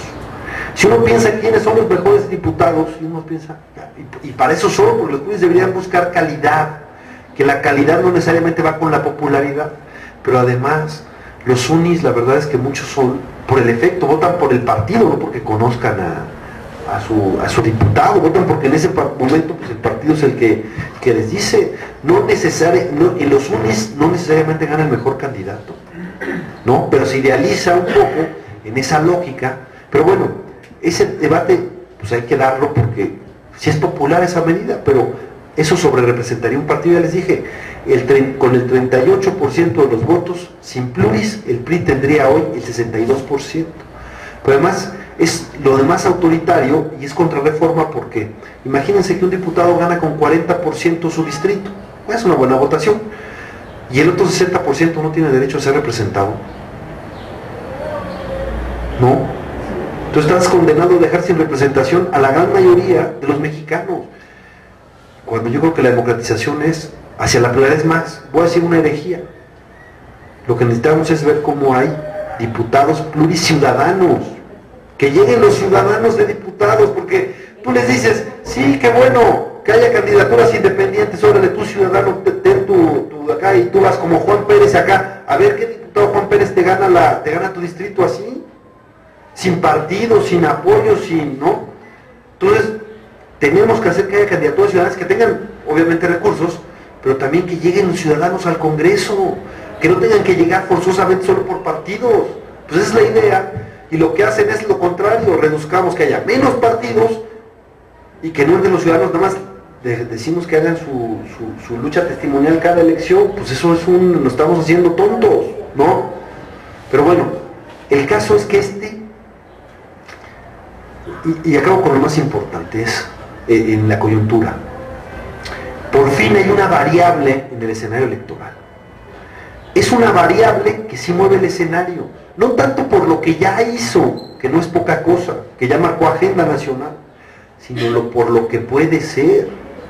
La potencialidad de este momento de los jóvenes, eso es lo que hace, sobre todo si uno piensa que los jóvenes pueden decidir la elección, pero más allá de lo que pasa en las urnas, insisto, no, necesitamos que la sociedad sea actuante para el país que necesitamos construir, porque sería terrible que pasara la elección y los estudiantes regresaban a sus casas y se acabó el movimiento y ahora sí que decidan la clase política con lo que está y esto. Tienen que seguir actuantes, porque ese tiene que ser un acicate al cambio, a la transformación, ¿no? Este movimiento no se puede quedar en un asunto electoral y nos tiene que hacer cambiar a todos. Por eso es muy sano que se haya declarado apartidista. Y cuando dice que miren, a los estudiantes no los va a manipular nadie. Quien quiera utilizarlos se va a salir espinado. Aquí es el respaldo a sus demandas, que son justas, y a la sensación de que nos agiten a todos. Ahora, ¿tiene riesgos? Pues sí, claro que tiene riesgos. Todo momento tiene sus riesgos, pero confiemos en que los estudiantes asimilarán las experiencias y tomarán las decisiones adecuadas para tratar de atajarlos, ¿no? Para tratar de atajarlos. Que aprendan, por ejemplo, lo que hizo al CGH, de ser un gran movimiento que generaba un gran consenso, a ser un grupo de activistas confrontado con la sociedad, que después de haber depurado y expulsado a la inmensa mayoría de los estudiantes de sus asambleas, porque si no lavabas los baños ya no podías participar en ellas, no, fue esta lógica extremista, maximalista, excluyente, no. Si aquí se aprende de la historia y lo que se busca es siempre incluir, ser tolerantes con la diferencia, buscar el consenso, buscar otras formas de tomar decisiones, ir al asunto de los argumentos, de las razones, de esto, porque aquí el punto es, ¿qué le dicen contra los estudiantes? Cuando los estudiantes dicen, es que como estuvo tal persona en tu marcha, por lo tanto todo este movimiento es manipulado, lo cual es absurdo, pero en lugar de ir a lo fundamental, ¿quién le cuestiona a los estudiantes que hace falta democratizar los medios de comunicación como una parte fundamental, ¿no? Entonces, que los estudiantes estén ahí, ¿para qué? Porque ahorita hicieron los estudiantes un momento precioso para que salga ya la licitación por la tercera y cuarta cadena, que está detenida, porque la COFETEL es una simulación en este país simulador, ¿no? En donde un órgano regulador es controlado por los regulados, ¿no?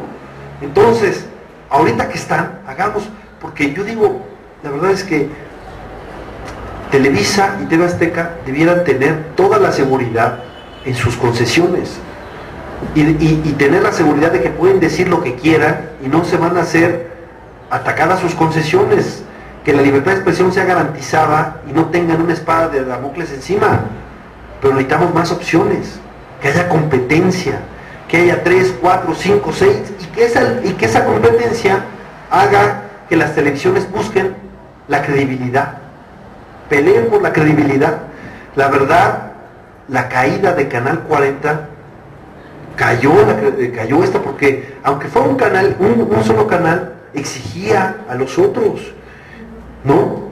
Y díganme si no hubo una disminución de nuestra democracia con eso.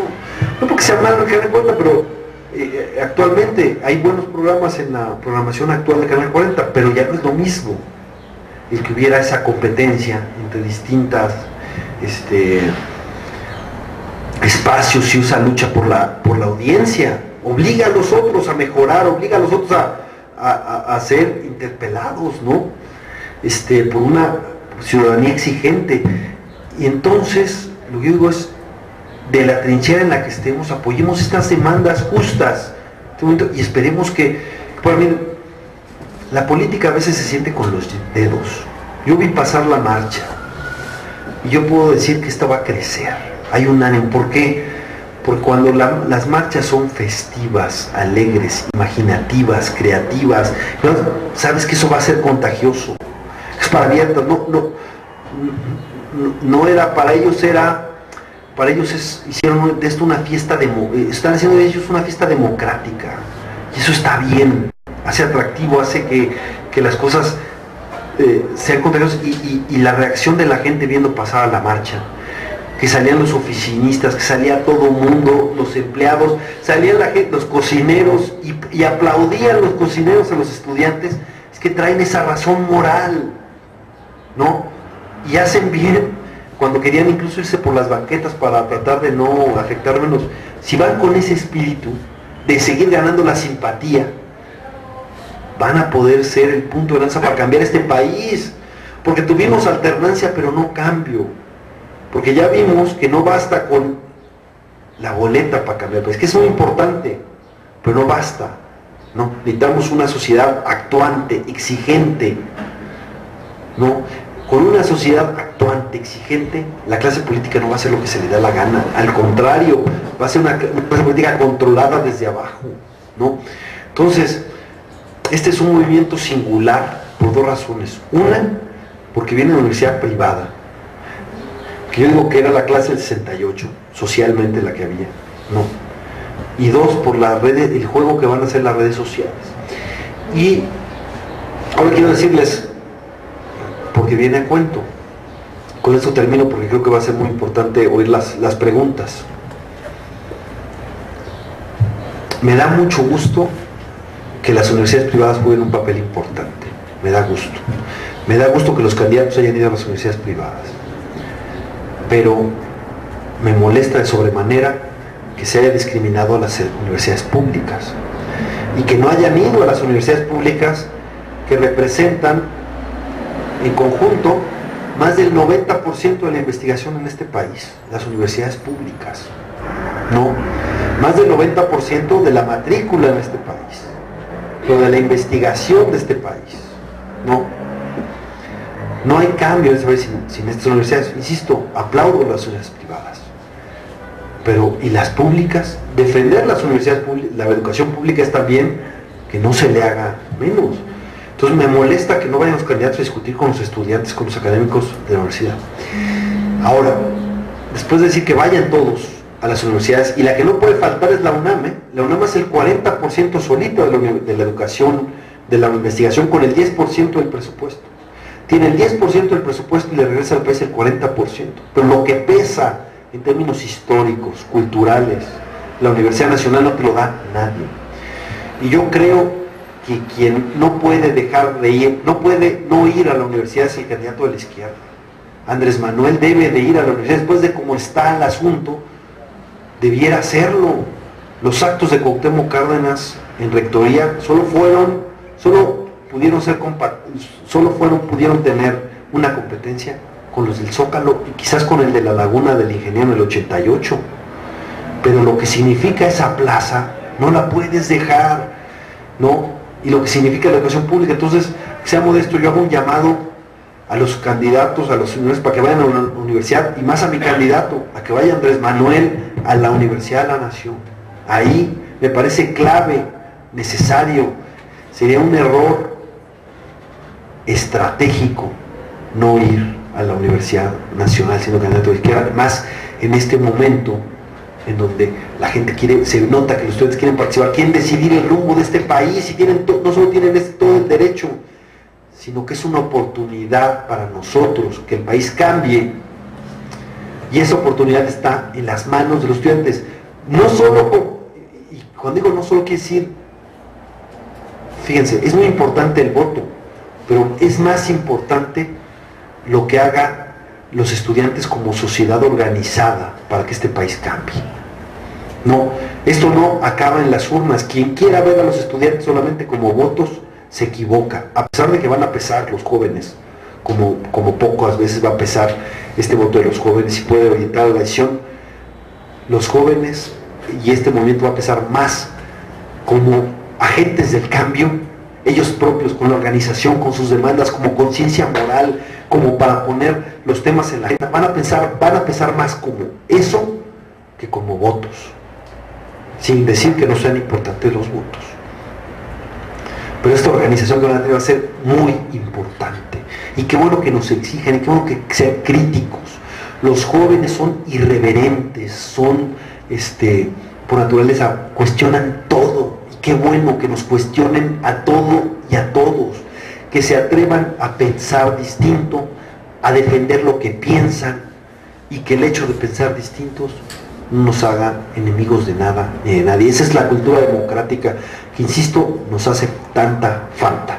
Y yo tengo, pues, después de haber visto pasar la esperanza, la marcha, tengo más esperanza que antes de que eso pueda ocurrir.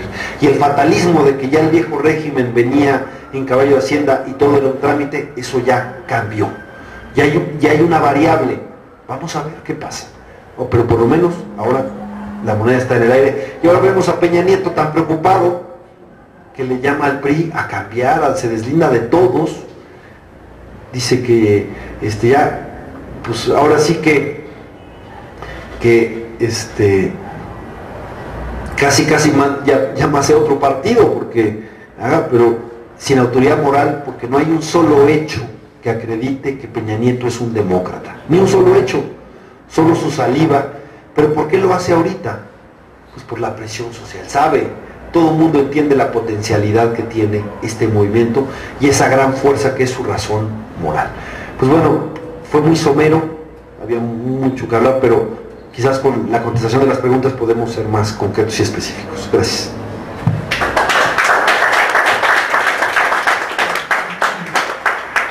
Muchas gracias, Fernando. Les recuerdo que estas conferencias están siendo transmitidas por internet en el link siguiente: www.carlosnavarrete.org y @izquierdaprd_df. Y pueden enviar sus preguntas a la siguiente dirección de correo electrónico: es prd23aniversario, todo junto, @gmail.com.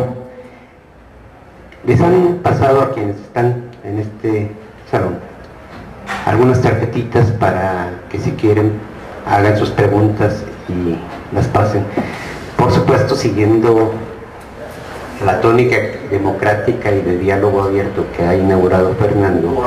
Pueden hacerlo de viva voz si ustedes así lo desean.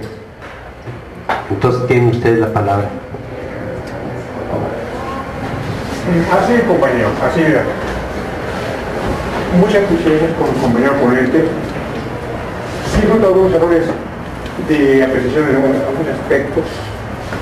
Por ejemplo, Andrés Manuel viene planteando la cuestión de democratizar los medios de comunicación, así como eso es uno de sus 50 puntos en ese sentido. Él viene planteando de que si cualquier ciudadano, incluido el CRIM, quiere entrar a la cuestión de las elecciones, él como presidente del Estado vendrá a las condiciones para que eso así sea. Y viceversa. A la letra dice, si Jonas Pliego o Ascar Gallín quiere entrar como ciudadano al Consejo de Comunicaciones, mi gobierno, ¿verdad? Las autoridades, para que eso técnicamente lo posible tengan acceso a eso, ¿verdad? Una cosa. La otra, compañero, yo siento, y tú lo demarcaste al último, yo quiero aquí un poco ahondarlo, es cierto, los estudiantes, los jóvenes, son esa parte, esa parte que retoma las cosas por el nivel de conciencia, por su contacto con la educación, con la cultura, ¿verdad? Pero yo aquí lo estoy enfocando como ver esto como parte de la sociedad en general, ¿no? A fin de cuentas, no podemos sesgar los movimientos sociales, los movimientos de los campesinos, de los obreros, de las amas de casa, de los ambientalistas, ¿verdad? De los deudores de la banca, ¿verdad? De los obreros, para entender que, como bien plantea el propio Andrés Manuel, es un movimiento, ¿verdad?, de regeneración nacional donde somos incluidos todos. O si dicen que el movimiento estudiantil tiene ese potencial, sí es cierto, ¿verdad?, por lo antes dicho. Lo que sí parece un poco, si no fuera de contexto totalmente, sin pensar en el caso del petróleo, por ejemplo, ¿verdad?, condicionemos, firmemos contratos donde el Estado tenga la rectoría del petróleo, por ejemplo. Me parece una quimera, compañeros, porque enfoquemos esto, y eso es muy importante, enfoquemos el contexto en que se está moviendo el mundo y México en particular, que es dentro de un modelo económico llamado neoliberalismo. Y quien sabe mucho de esto, define el neoliberalismo como depredador y salvaje. Ellos los contratos lo quieren para poco a poco irse ajenando a su petróleo. Peña Nieto va con todo para entregar el petróleo a la inversión privada. Y hay primeras planas de diarios donde manifestó esto. Y hace poco lo acaba de ratificar Peña Nieto, ¿no? Me parece que habría que retomar mucho. Yo entiendo tu postura, la veo como una cuestión personal. Pero habría que centrarse un poco más en esa propuesta de los 50 puntos, porque además quiero decir, me parece que no es una ponencia personal de Andrés Manuel. Veamos quién integra Morena, quién está en el Consejo Consultivo, en la mesa directiva, y es una pleiade de lo más ganado en cuanto a conocimientos, en cuanto a experiencias, en cuanto a posibilidades de aquí en México, ¿no? Desde luego esos 50 puntos para ubicar verdaderamente el contexto en que estamos viendo, que se ve ese proceso de esta coyuntura, ese cambio de repartición de fuerzas, y es el contexto de un modelo económico llamado neoliberalismo. Yo veo mucho de que ellos, lo que tú planteabas de las coaliciones para formar gobiernos, se lleva a cabo. Más bien, Andrés Manuel viene tocando esto desde que fue jefe de gobierno del DF, de una democracia más participativa, de una democracia más social, donde hay figuras políticas como el plebiscito, el referéndum, ha pedido a los ciudadanos con la consulta popular, la iniciativa ciudadana. Eso hay que abrirlo. Así verdaderamente salimos impulsar una nueva política, donde ya el Congreso o el Ejecutivo no dicte cómo se va a gobernar este país, donde todos como ciudadanos usemos esas figuras para potenciar la democracia. Y así como esa reforma electoral, reforma laboral, reforma educativa, hay que hacer una reforma en todos los aspectos, pero partamos primero de una reforma política en la cuestión política. Eso nos va a dar para mucho, compañeros. Sería todo, compañeros. Gracias. Sí, mi pregunta es acerca de que ya hay una advertencia de los jóvenes. Ellos dijeron que si no respetan el voto y quieren hacer un fraude, ellos van a hacer una revolución. Esa es mi pregunta, que cómo ve esa perspectiva, ¿no? Yo como el compañero que pensaba yo dar algunas preguntas, pero bueno, el compañero también ya no fue tan la pregunta, sino dio un punto de vista.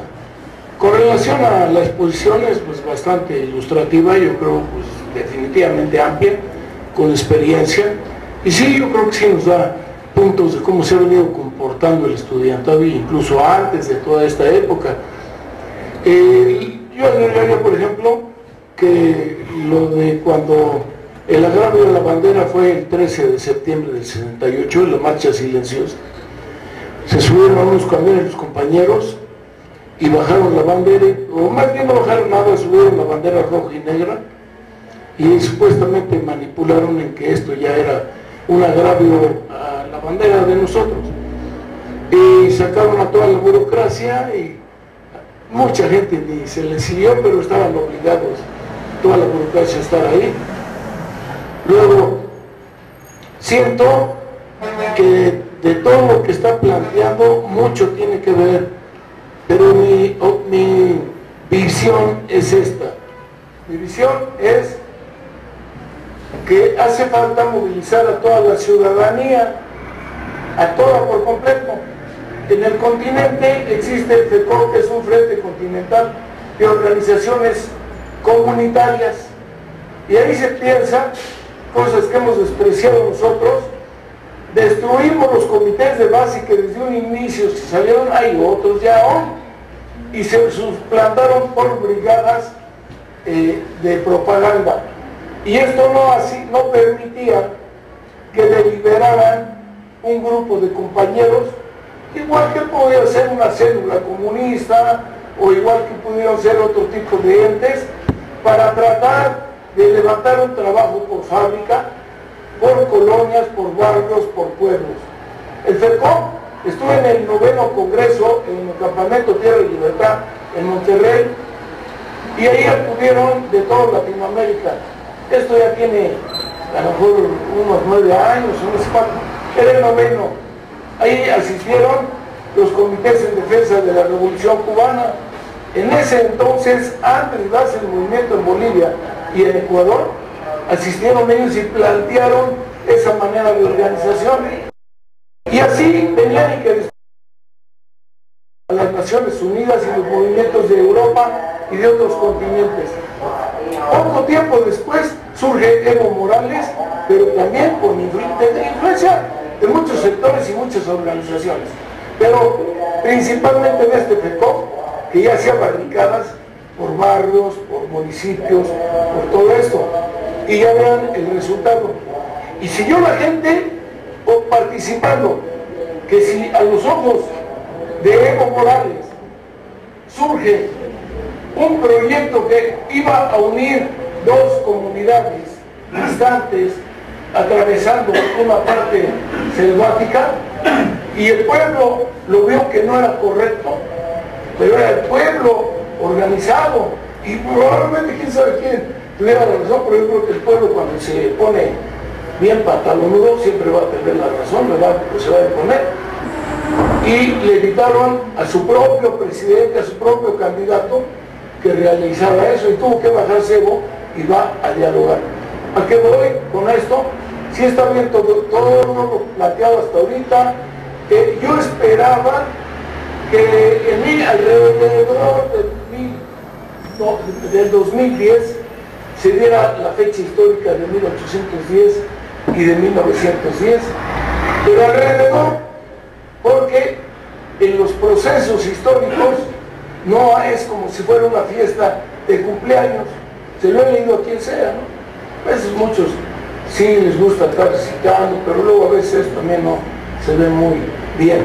Entonces, no era la fiesta de cumpleaños que tenía que ser a las 6, 7 de la mañana del 2010, ¿sí?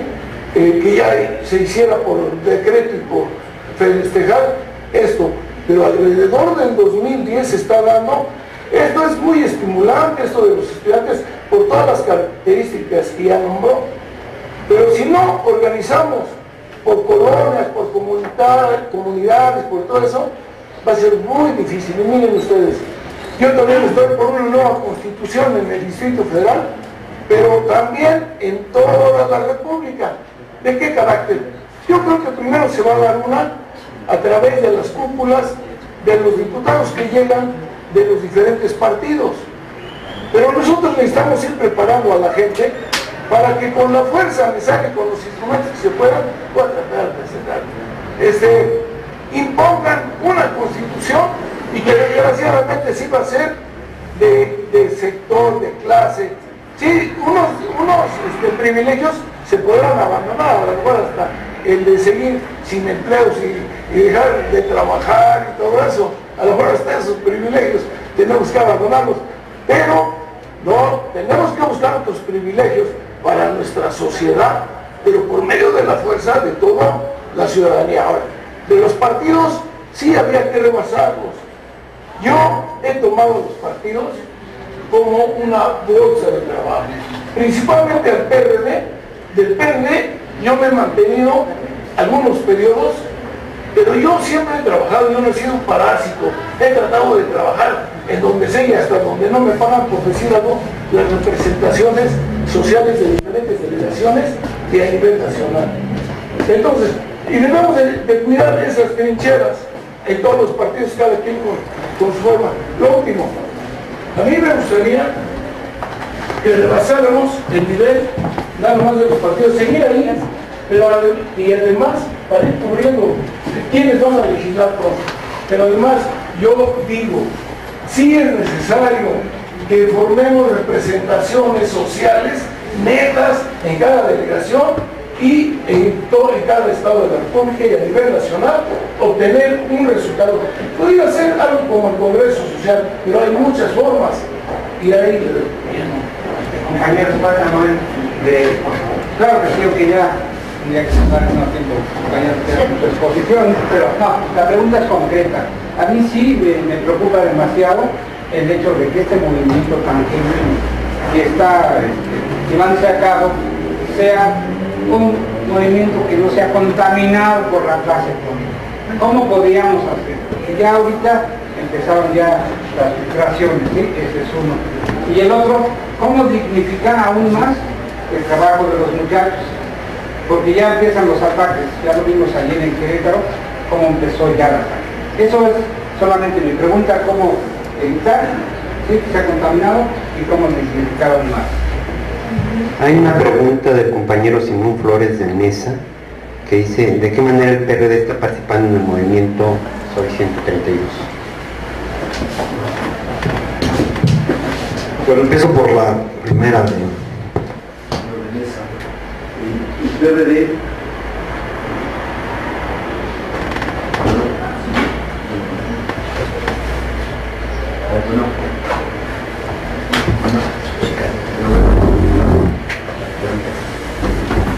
no, así, ¿escucha? Continúe y ahorita checamos.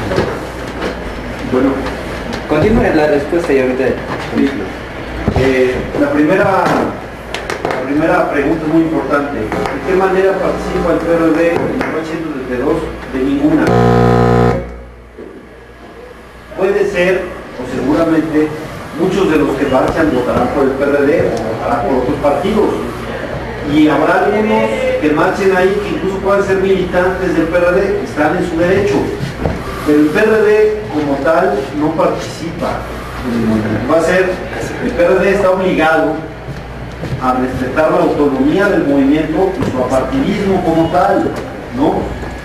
Entonces, si hay algunos estudiantes que pertenezcan al PRD, lo harán en su calidad de estudiantes, y participarán así. En el PRD no hay tal participación, tenemos que ser muy respetuosos de las decisiones autónomas y libres de los estudiantes. Lo peor que pudiéramos hacer es tratar de montarse en una cosa así, sería fregarnos nosotros, tratar de fregar nuestros, no hay absoluto respeto. Pero ni siquiera lo tenemos que decir, porque los estudiantes se dan ese respeto, ¿no? Se dan ese respeto. Entonces, esa parte tiene que quedar muy clara, porque parte de la descalificación que quieren hacer al movimiento es esa, que hay mano negra, etcétera. Y la verdad es que esa mano negra es ficción, es la doctrina diazorracista de descalificar a los estudiantes, tratando de decirles, lo digo como me gustó la frase de Agustín Basabe, no hay titiritero porque no hay títeres. Los estudiantes no son títeres, no hay titiritero, y el PRD no va a decidir qué pasa con el movimiento estudiantil. El asunto de Querétaro es muy delicado. Los estudiantes, lo espero, el movimiento 132 seguramente hará un llamado para que se evite cualquier acto de violencia o que pueda propiciar violencia física, encuentro, y llamará a la tolerancia, seguramente. Digo porque ellos tomarán su decisión, pero es obvio que este es un movimiento democrático y no podrá ser otra cosa. Y sí, cualquier cosa que suceda, pues sería, acá es más, a uno no le extrañaría de que haya sido hasta provocado el hecho, ¿no? Un poco para tratar de quitarles la legitimidad y esta razón moral que tienen.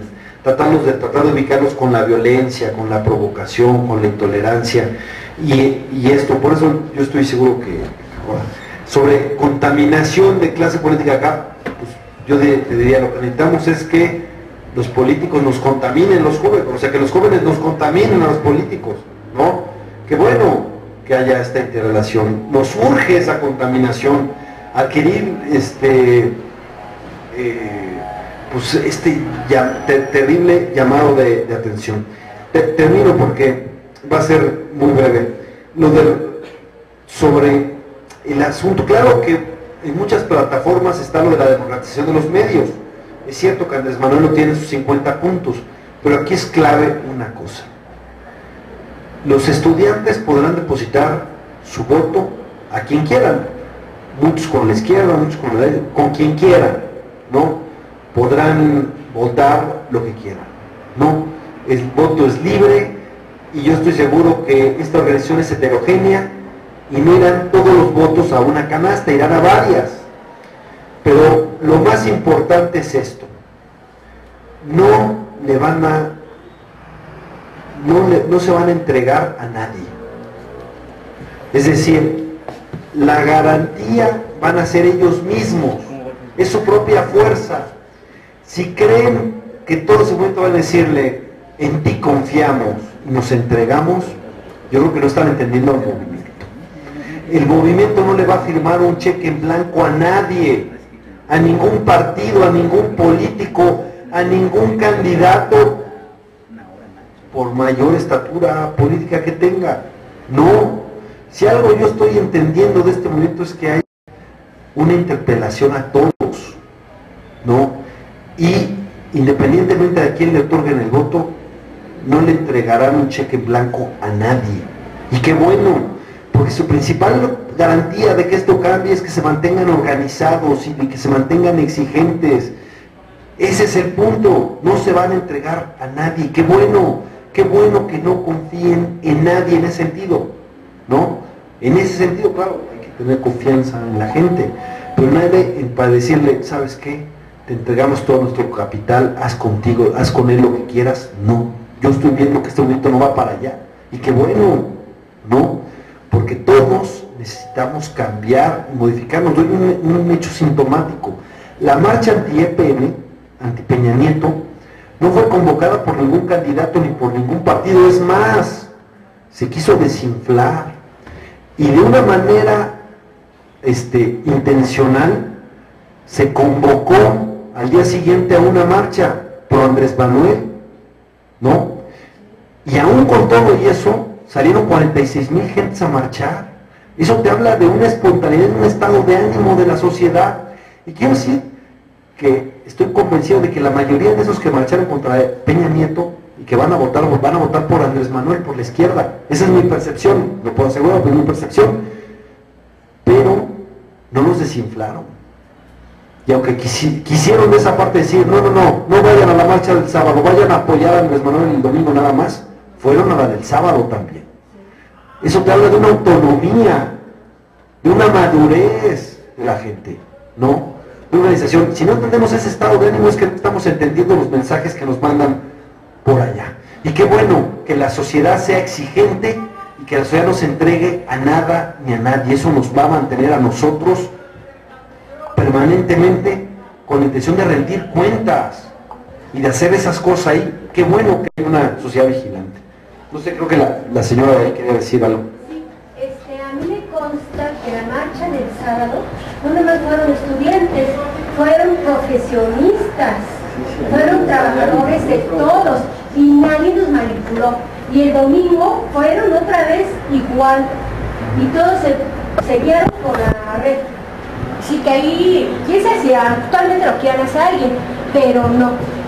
Fueron profesionistas de la UNAM, del POLI y de todas las universidades privadas, fueron. A mí me consta. Muy bien. En este recorrido histórico y esta muy ilustrativa charla de Fernando, en la que desmitificó momentos y movimientos históricos, hay una nota que destaca, me atrevo a sugerirla, que el impacto de todos estos movimientos ha sido fundamentalmente cultural y de largo plazo, y el movimiento actual no es la excepción. Es decir, está moviendo fibras sensibles de cómo miramos, cómo entendemos la realidad, cómo actuamos frente a ella, y en ese sentido nos está transformando, y todavía tiene el movimiento mucho que dar en medio de los cientos de riesgos que los echan. Ojalá que los muchachos, como Fernando plantea, sigan actuando y exigiendo y actuando en lo personal y en lo colectivo, y como sector que está ubicado en un terreno muy importante de nuestra sociedad, que es justamente el sector cultural, desde donde vienen esos cambios de cultura democrática que efectivamente aún se requieren en nuestro país. Para retomar una afortunada metáfora de Fernando, que siga girando la pirinola, que salga todos ponen, porque si sale así, todos ganen. Muchas gracias a ustedes por su presencia.